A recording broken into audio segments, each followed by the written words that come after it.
Thanks, of course, to Dr. Ford and The Judge moment Kavanaugh Dr. Christine Blasey Ford was introduced, you could see the fear in that gulp, in her shaking voice. The details about that night that bring me here today are the ones I will never forget. They have been seared into my memory. After describing in detail what she says happened in a suburban Washington bedroom in the early 80s. Both Brett and Mark were drunkenly laughing during the attack. They seemed to be having a very good time.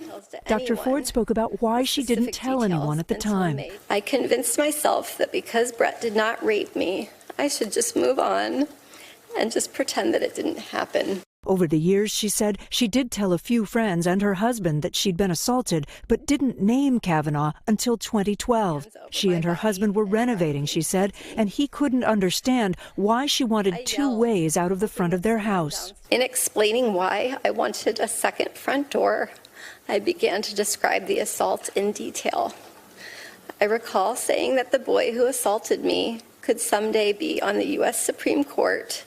There were details she couldn't provide: who drove her on that day, where exactly the party was, how she got home. But the professor of psychology said because it was so traumatic, her memory of Kavanaugh's identity is vivid. How are you so sure that it was he? The same way that I'm sure that I'm talking to you right now. Both Dr. Ford and Judge Kavanaugh have been through a terrible couple weeks. The Republican chairman, Chuck Grassley, and a series of Democratic senators praised Ford for her bravery. There are literally hundreds of thousands of people watching your testimony right now. And note after note that I got, people in tears, feeling pain and anguish, not just feeling your pain, but feeling their own. People like Brenda, a 76-year-old who called into C-SPAN today to say she was molested in the 2nd grade. This brings back so much pain.